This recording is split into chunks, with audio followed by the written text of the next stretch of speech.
I'm 94 years old and I have no intention of retiring. In fact, lately, I've been thinking a lot about retirement, not my own, but retirement as a system. I'm fascinated by how people plan for it, how they fund it, what they get right, and what they consistently get wrong.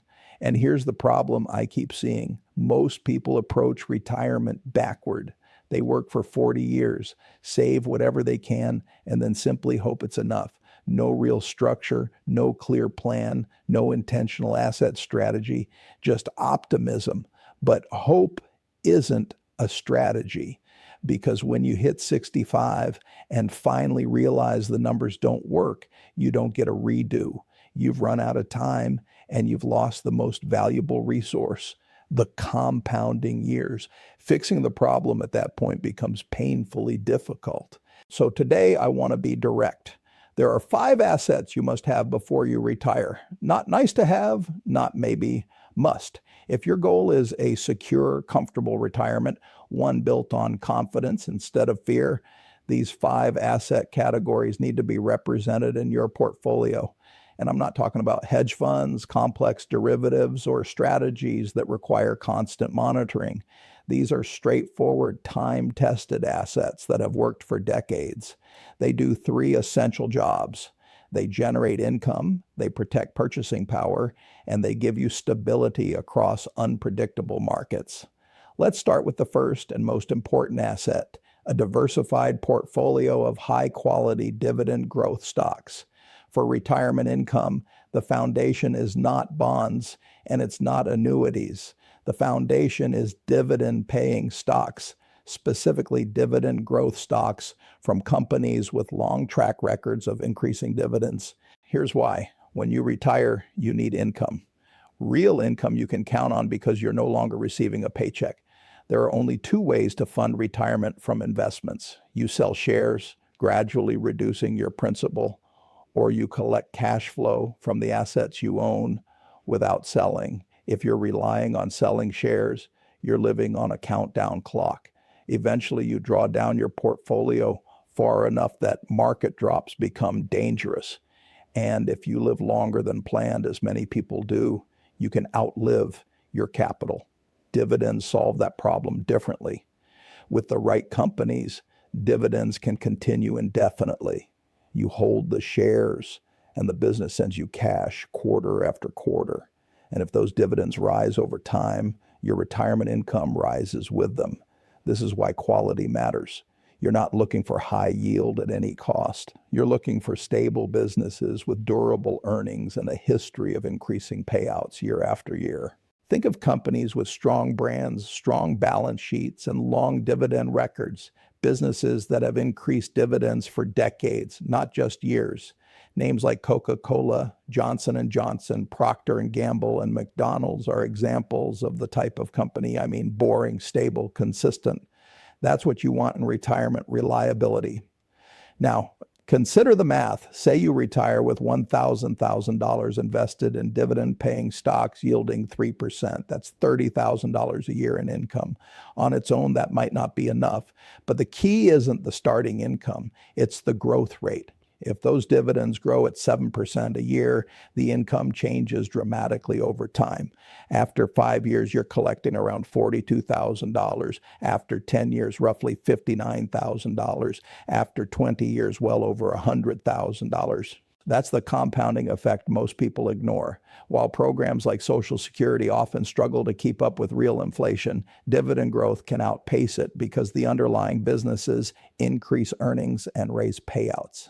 And here's the overlooked benefit. You didn't have to sell a single share to generate that income. Your principal stays invested, it can continue growing, and it can be passed on to your family. The dividends are income generated by productive companies, not money you withdrew from yourself. I've relied on dividends for most of my adult life. Berkshire Hathaway doesn't pay a dividend, but I've owned many businesses that do. And what I've seen year after year is that dividend income, when it comes from strong, profitable companies, is among the most dependable income streams you can build. So, asset number 1 is clear. Build a diversified portfolio of quality dividend growth stocks before you retire. Not 2 or 3 names. Think in terms of 10, 15, even 20 companies across industries selected for durability, not excitement, and plan to hold them for the long term. That becomes your retirement income engine. 2, a low-cost S&P 500 index fund that you don't touch. Now, the second asset category seems like it overlaps, and people ask, if dividend stocks are the income engine, why do I also need an index fund? Because you need both roles covered, income today and growth over time. Dividend stocks provide cash flow you can live on, but your retirement still faces risks. Inflation spikes, unexpected medical costs, market volatility, or simply living longer than expected. You need a separate pool designed to grow quietly in the background, an asset you can tap only if needed. That's what a low-cost S&P 500 index fund does. It gives you broad expo to 500 of America's largest businesses. You're not making individual stock bets. You're owning the productive core of the U.S. economy over long periods, 20 or 30 years. It has historically provided, I've always found the idea of a buy and hold dividend portfolio deeply appealing. It's simple, really. No constant decisions, no active trading, no obsession with headlines. You buy, you hold, and you let time do the heavy lifting. I think of a dividend portfolio like a checking account, providing ongoing income. An S&P 500 index fund, on the other hand, is like a savings account, compounding quietly over the years. You live off the dividends and you avoid touching the index fund unless it's absolutely necessary. Imagine retiring, for instance, with $700,000 in dividend growth stocks and $300,000 in an S&P 500 index fund. The dividend stocks provide the income you need, while the index fund, growing at historical rates, could potentially turn that $300,000 into millions over 2 decades. All the while, your dividend holdings continue to pay you income. The goal is a portfolio designed for real life, income to live on, growth to protect your future, and a buffer for emergencies. It's a structure that won't collapse if one component has a bad year. So, the second key asset is a low-cost S&P 500 index fund, held long-term and only touched in true emergencies. The third asset I believe you need before retirement is income-producing real estate. And I want to be precise here. I'm not talking about your primary home. Your home is not an investment portfolio asset. It's a lifestyle choice and an expense. It may rise in value, but it doesn't pay you anything. It costs you taxes, insurance, repairs, and maintenance. What truly matters for retirement is cash flow real estate, rental property, whether residential or commercial, that generates monthly income. The reason is simple. Rental income tends to be stable and often rises with inflation. People always need places to live and operate, and as the cost of living increases, rents usually follow suit. This means real estate can protect your purchasing power as your retirement expenses grow. Real estate also adds diversification as it's not perfectly tied to the stock market. When stocks fall, rental properties often continue generating income. Tenants still pay rent, and that stability matters when you're no longer earning wages. Now, not every property is a good deal, and being a landlord isn't effortless. There are headaches, certainly, but there's a reason the real estate has been a wealth-building asset for centuries. It can produce income while preserving value. And if you don't want direct ownership, you can use REITs, real estate investment trusts. These are businesses that own and manage income-producing properties and pay most of their profits out to shareholders, giving you real estate expo without the hassle of tenants and repairs. Either way, I believe you want real estate expo in retirement. It provides cash flow that tends to rise with inflation and provides diversification. The fourth asset to consider are inflation-protected government securities, like TIPS or I-bonds. This asset is specifically designed to handle one of the most underestimated threats to retirees, inflation.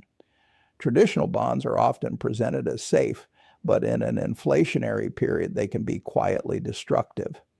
Fixed payments lose purchasing power as prices rise. TIPS, or Treasury inflation-protected securities, work differently. Their principal adjusts with inflation. If inflation rises 3%, the principal value rises about 3%, and interest is paid on that adjusted amount. The goal is simple: protect purchasing power. Inflation slowly ruins fixed income retirement plans. If you retire with $50,000 a year and inflation runs 4% annually for a decade, you lose a major portion of what that income can buy. Your $50,000 ends up functioning like roughly $33,000 in real terms. That can turn a manageable retirement into a stressful one. TIPS and I bonds provide defensive stability. They're not your main growth engine, but they protect part of your portfolio from inflation surprises. A practical allocation might be 10-20%, depending on the person. Not the majority, because stocks and real estate generally outpace inflation long term, but enough to provide insurance against worst-case inflation scenarios. Stocks and real estate are offense. TIPS are defense, providing inflation defense built into the portfolio. Finally, the fifth asset surprises some people, especially because I said earlier that your primary home isn't an investment. That's still true in my view. But a paid-off home is one of the smartest financial positions you can carry into retirement, not because it grows, but because it dramatically reduces your largest expense. Housing is usually the biggest cost in retirement. If you're paying $2,000 a month in rent or mortgage, that's $24,000 a year. Over 20 years, it's close to $500,000. If you own your home outright, your housing cost falls to property taxes, insurance, and maintenance, maybe $6,000 to $8,000 a year instead of $24,000.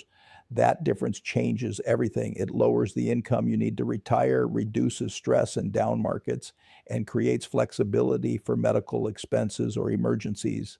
So if you're approaching retirement with a mortgage, paying it off should be a serious priority. Not the car, not the kitchen remodel, not the vacation, the mortgage.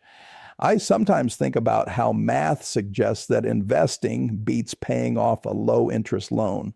But I've learned that retirement isn't just a math problem.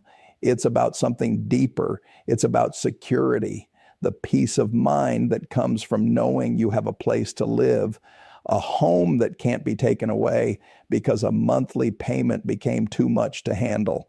The idea of that kind of security resonates with me. If I were younger, I'd follow a simple plan. Buy less house than I could afford, choose a shorter mortgage if possible, and pay it down aggressively. I'd aim to have it paid off by 60 or even earlier if I could, so I could spend those final years before retirement building other assets without a mortgage, draining my cash flow. But what if I were older and the mortgage was still large? I suppose I'd have to make a decision.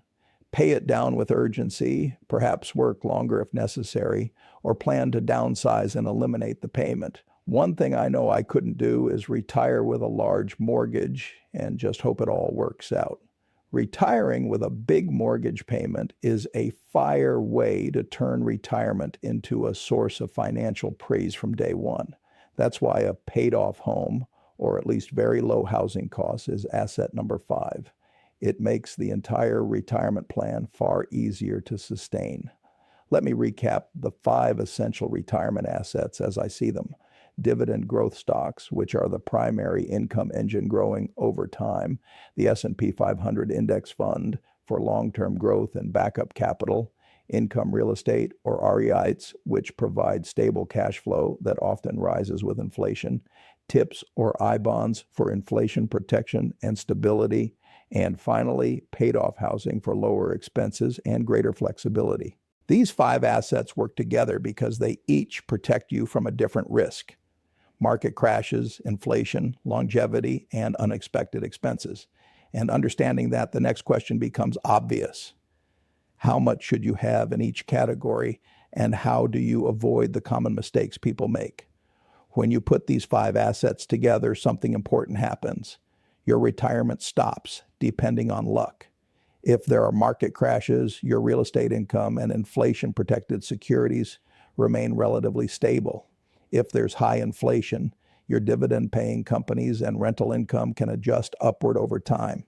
If you end up living longer than expected, your index fund continues compounding in the background. And if unexpected expenses arise, your paid-off home keeps your baseline costs low. It's not about hoping for the best. It's about building a structure, a retirement built on confidence. That confidence is rooted in assets that have proven themselves over decades across wars, recessions, inflationary periods, and market booms. Now, knowing what to own is only half the equation. The other half is knowing what not to do, because I've seen people with decent savings still stumble in retirement due to avoidable mistakes. Let me walk you through the most common ones. Mistake number one, putting too much money into bonds. Many people hear the word retirement and immediately think conservative, so they move heavily into bonds. That instinct is understandable, but I think it's also outdated. Bonds don't grow meaningfully over long periods, and they perform poorly when inflation rises. In inflationary environments, bonds quietly confiscate purchasing power. You receive interest, but that interest buys less and less every year. And here's the key issue most people overlook. Retirement can last 25 or 30 years, sometimes longer. A portfolio that doesn't grow is not conservative. It's fragile. You need assets that expand with the economy and protect you from inflation. Bonds can play a role, but they cannot be the backbone of a retirement strategy. Stocks and real estate are essential because they grow. Mistake number two, not owning enough income-producing assets. Some people retire with a large portfolio, sometimes $1 million or more, but it's invested entirely in growth stocks that don't pay dividends. Then retirement begins, and the question becomes unavoidable. How do I live? The answer is usually to sell shares. That means you're no longer living on what your assets produce. You're living on the assets themselves. Every withdrawal shrinks the portfolio. One bad market year early in retirement can do permanent damage. This is why income-producing assets matter so much. Dividends, rental income, and interest arrive without you having to sell anything. They create a paycheck replacement. That's the difference between stability and stress. Retirement works best when money comes to you instead of you having to extract it manually from your portfolio. Mistake number three, retiring with a mortgage. This one cannot be overstated. Retiring with a mortgage payment is one of the most damaging financial decisions a person can make. It dramatically raises the income you need every year and increases your expo to market risk. If you're carrying a mortgage into retirement, your portfolio has to work harder just to cover fixed housing costs. That forces you into riskier investment behavior at the exact stage of life when flexibility matters most. The solution is straightforward, even if it's not always easy. Pay off the house first, then retire. If that means working a few extra years, those years often buy decades of peace of mind. Retirement is much easier when housing costs are low and predictable. Mistake number four, lack of diversification. Some people put everything into stocks, others go all in on real estate, a few park nearly everything in safe assets. All of those approaches share the same flaw, concentration. I've seen hundreds of retirements over a long life, and the pattern is always the same. The good ones belong to people who built the right assets. The bad ones belong to people who didn't. The difference isn't luck or intelligence, but preparation. That's why I've been so insistent about these 5 assets. They're not trendy or exciting, and they don't promise overnight results, but together they form a system that works, one that can absorb shocks, adjust to inflation, and support you for decades. Different assets perform well under different conditions. Diversification isn't about maximizing returns. It's about survival and consistency. It ends that no single economic event can derail your entire retirement plan. That's why the framework includes 5 distinct asset types, each covering a different risk. Together, they're stronger than any single category alone. The most unforgiving mistake of all is starting too late. You cannot build a durable retirement portfolio in 5 years. It takes time for dividends to grow, mortgages to be paid down, properties to appreciate, and index funds to compound. If you're in your 20s or 30s, time is your greatest advantage. Use it. If you're in your 40s, you need to act decisively and consistently. If you're in your 50s and haven't started, the margin for error is thin. You'll need focus, discipline, and urgency. And if you're in your 60s without these assets in place, the reality is harsh. You may need to work longer or significantly adjust expectations. There's no shortcut that replaces decades of compounding. That's not pessimism, that's arithmetic. The strategy changes depending on where you are in life. If you're in your 30s, focus on building your index fund and starting your dividend portfolio. Time is doing most of the work for you at this stage. Real estate can come later. If you're in your 40s, add income-producing real estate, accelerate dividend investing, start paying down the mortgage aggressively, begin building inflation protection if you're in your 50s. If you build these 5 assets consistently, retirement becomes manageable, not extravagant necessarily, but secure, calm, predictable, free from constant financial anxiety. The challenge is not to just nod along after hearing this. Take action today. One action. Buy your first dividend-paying stock. Invest in a low-cost index fund. Research rental properties or REITs. Purchase inflation-protected securities. Make an extra mortgage payment. One step today, another next week, another next month. That's how real portfolios are built, not in dramatic moves, but through steady, repeated action. By the time people reach retirement age, the outcome is usually already decided, not because of luck, not because of intelligence, but because of preparation or the lack of it. I've seen this play out repeatedly over decades. Some people enter retirement calm, confident, and in control. Others enter anxious, constrained, and worried about every dollar. The difference is almost never income alone. It's whether they built the right assets early enough and stayed disciplined long enough. Retirement doesn't reward last-minute effort. It rewards long-term structure. When markets crash, diversified dividend stocks continue paying. When inflation rises, rental income and inflation-protected securities adjust. When you live longer than expected, long-term growth assets keep compounding. When expenses spike, low housing costs give you room to breathe. Each asset solves a different problem. Together, they remove the need to guess. And that's the real goal of retirement planning, eliminating uncertainty. Most people don't fail because they make terrible decisions. They fail because they delay good ones. They assume they'll figure it out later. They assume there will be time. They assume something external will save them. Time is the one thing retirement planning does not forgive. Compounding only works when you give it years, sometimes decades, to operate.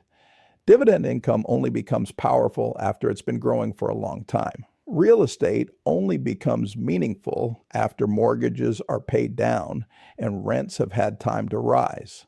Index funds only reveal their full strength when left untouched through multiple market cycles. You cannot replicate that process at the end. That's why action matters more than information. You don't need to build everything at once. You don't need to be perfect. You don't need a complex plan. You need to start one account, one asset, one decision made deliberately, then another, week after week, year after year. This is how people quietly succeed at retirement while others wonder why it feels so hard. If you're younger, your advantage is time. Use it while it's available. If you're in mid-career, your advantage is earning power directed intentionally. If you're nearing retirement, your advantage is clarity. Act decisively. What you cannot afford is inaction. Retirement is not an event. It's a phase of life that arrives whether you are ready or not. And when it arrives, it doesn't care about intentions. It only reflects preparation. I've watched people assume Social Security would carry them. It didn't. I've watched people rely entirely on market growth. One downturn changed everything. I've seen people underestimate inflation, and it quietly eroded their lifestyle year after year. On the other hand, I've watched others methodically build the right assets and retire without fear, not wealthy beyond Mia, and certainly not extravagant, but secure, independent, and at peace. That's what these 5 assets can provide. Not luxury, not shortcuts, but dignity, stability, and control. So let me leave you with this final challenge. Don't wait for the right time or for certainty or until everything feels comfortable. Pick one asset today and act. Open the account, make the purchase, pay down the balance, begin the process, and then repeat. Your future retired self isn't asking for perfection. It's asking for effort applied early and consistently. Build the assets, stay disciplined, and when retirement arrives, meet it with confidence instead of fear. That's the path. Follow it, and retirement can become one of the most stable, rewarding phases of your life rather than one of the most stressful.